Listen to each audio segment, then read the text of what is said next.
I know it's been a hot minute, but I've been so busy, heads down, trying to get this renovation all wrapped up so I can get back to the norm. I'm gonna dive you into the cabinet storage area, which had the hood range, the air vent, the wall tiles that I had put up. I made a lot of mistakes, hiccups, as I'm gonna walk you through this. But before we dive into all that, I just want to show you real quick market updates. Interest rates have been pretty much stagnant right now, 6 3/4 over the 30 years. Home prices have not fluctuated as much. Buyers are not as enthusiastic. We see things are starting to flatten up, even on the stocks too. I know with stocks you see that the Dow SP 500 are at all times high, but really the individual stocks are not reaching that point, right? If you're buying these indices, of course you're doing all right. Over time, the indices typically do better if you're not like an active person that's all in it and not try to pretty much time the market.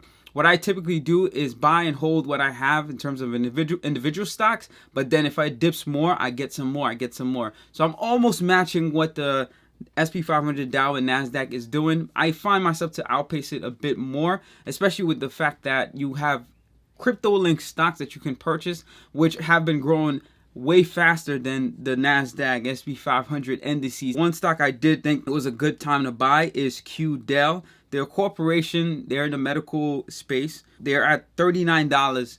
I should have bought it like last week when it was like around $30, around July 10th, about 2 weeks ago. I missed the boat, but it's all right. You can always find an entry point. I do think anything under $40 for this company is a good buy. So the fact that I was anticipating that it would have gone even further down so I can get it at a cheaper price, but $30 was a good price to buy. I didn't do it. Even $40 I think is still good. Like look at during COVID, it peaked around like 307. I'm not saying it's going to get back to that price. There's a lot of things in terms of its financials that it has to get together in order for you to make that assumptions. But look at its earnings, right? Annually, they're in the profit zone. Quarterly, last quarter was horrible, Q1, but they are anticipating to get better and increase over time, and that's what it is. Like companies do have hiccups, but I do feel like this company has a positive outlook in terms of what it could do in the future, and I think the price it's at right now is a comfortable buy in that regards. Not a financial advisor, of course. This is just me sharing this for entertainment purposes. So let's just dive right in. So the first thing I had to do was pretty much put this cabinet together as is, following the instructions, because I wanted to make sure that it fit the space, it looked right, it felt right. So I pieced it all together without painting it. I know it's like double the work. You want to piece it together, tear it all back down, paint it, and then put it back together again. But I didn't want to mess it up, and I wanted to be able to return it in case I don't feel like it's a good fit. But after putting it together, it was a nice fit. It looked right, even with the top part. So I felt good about it. Now we took it all apart and tear it down. Of course, all the manufacturer stuff that it comes with, typically they're just like regular standard things. And the quality of this wood is not really plywood, so it was on the cheaper side. This is from Project Source. I got these cabinets for $169 at Lowe's. And the top part costs only $70. Of course, it's tedious painting it. I really wish they sold the white one with that texture that I was looking for. The white one they have has that old school feel to it. It doesn't have that like squarish modern look to it, so that's why I didn't get it. I got the regular unfinished one and actually had to paint it. Put this together and tear it back apart. It's much easier to remember how to put it together. The first time I put this together, it took me so much more time, few hours, but the second time I was piecing back together, it took me less than an hour to do that. So I guess it wasn't a bad thing, and I know the cabinet so well how to finagle around it. But one thing we did, we added extra layers, just like we did in the bathroom vanity. Some adhesive, clear adhesive contact on the sides and the bottom, so that way it can preserve this wood, because this is MDF material. Yeah, this is my cue. So I know it looked like 3 pieces all together, but I got the adhesive around the edges. You can see it's flap because the top is gonna cover this. Adhesive's on this side too. So it's not as great as plywood, and you want to preserve it as much as you can to make the cabinets last.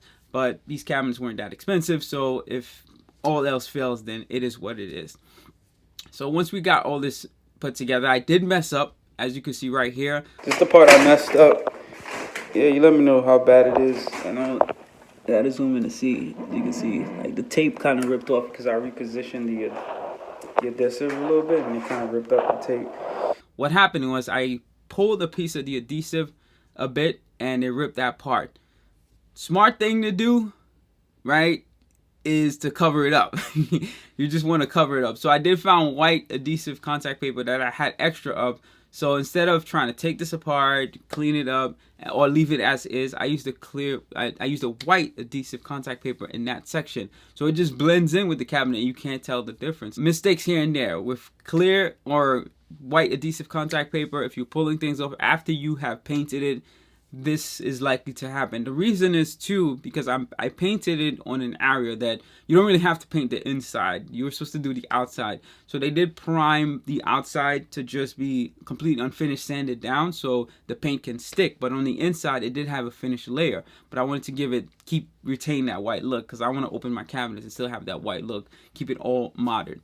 So that's my own personal taste, trying to bring things to a whole extra level, and that's how this came out to be. Now, once we put all this back together, we don't put the doors all at once. We actually want to make sure that it sits well. So I put it against the wall, figure out exactly where the plumbing was going to be, where the sink was going to be, measure and size up everything so that it feels right. So once I got all that, now it was time. We were ready for the countertop. And on the low end, figure out the cheapest way to do this because countertops are pretty expensive. So IKEA, luckily, fortunately, had very nice modern looking countertops, which are pretty good. It seems like it's scratch resistant, a lot of wear and tear resistant. And I tried this myself on the first one. So I cut the first one to make sure that the size was fitting right and it felt right. They do come with this extra piece, so that way the part that you cut, you could finish it back off with the similar look to have that is around the edges of the cabinet. So that worked out pretty nicely. But I did the cut really wrong. So one thing I want you to take from this when you're doing the cut is better, instead of doing it from flipping the cabinets upside down, meaning the unfinished part is at the top, it's better to do it the opposite way. So you cut it from the finished part, because any little mistakes you make is going to go in the bottom versus at the top. Another thing I should have did, because I don't have like the whole wood cutting room and all this stuff, you should hold the piece that is being cut off. So imagine this is the full cabinet. This is the part that you're cutting off. Hold that with your hand. And I had a track, so that cut straight, so which was good to help me get a perfect clean cut. But the problem is, I was holding the bigger part, and you're supposed to hold the smaller part, so that way it doesn't just fall. That's another thing that can misshape the cut and makes it look a bit off. So mistake learned there. I had to get another one because I messed up so many areas of that first one. So it was a good $100 learning experience for me. It was completely fine from IKEA. But once we got that cut, put it in place. Originally got a bigger size sink, but I had to really trim it down. So I got a 21 inch now, because it was a 60 inch, 5 feet. It only looked right with the 21 inch in there. When I had the 24 or the 26, it just looked way too big. So the 21 worked perfectly because it has to just proportionally look to the size of the countertop, the whole cabinet. And if you get something that is too small, it's gonna look way too tiny. If you get something that's too big, then it's just gonna look out of place. So I found one that was the exact size. I literally ordered a few from Amazon and returned the ones that I did not need, that just didn't fit right. So to cut this, use tape as well, similar to when you're cutting the sides. You use masking tape. Make sure you shape around the edges. It should be perfectly from the back to the front. It should kind of be almost in the middle, pretty much in the middle. That's one mistake I made on the first one. I didn't do it perfectly in the middle, and I messed that up. And from the left to right, what I did is, there's the left cabinet, there's the middle where the sink goes, and then there's the right side. So for me, it had to sit more in the middle sink side, but shifted to the left. So I have more counter space to the right side, so I could do what I got to do on the right side, and there's a little bit on the left side. So once I got it cut again for the second time, I was able to size it up perfectly, and it was able to fit right. So mistakes learned, and I didn't have to spend another $100 on getting another one. But as you can see, after it's all well pieced together, this is what it looks like. It's pretty exciting to see how this shapes. And lastly, for the wall tiles, these are not real like ceramic tiles. These are just like you stick on, you cut them, you stick on. I got these from Amazon. It's a little bit on the pricier side. I think I spent $400 to cover the whole area, but it's good quality and it's easy to cut. As long as you got the vinyl cutter, it was pretty nice to trim. And then I used scissors for the parts that were a bit iffy. We'll keep you posted on much more. If you look at my shorts, you'll see that I'm putting contents that I'm more towards right now. This is a bit older stuff I did probably a couple months ago that I'm sharing with you right now, but it is pretty exciting to see how all this evolved, and just me being able to go back and see where this all stemmed and came from. So I hope you found this insightful. Like, share, and subscribe to provide this to others as well. This just helps this video gets to others that may find inspiration in this to get their own DIY projects going for their cabinets and get ideas. And I really appreciate it as well. You help me in the meantime. So peace and love. Trust in Jesus. Have an amazing one.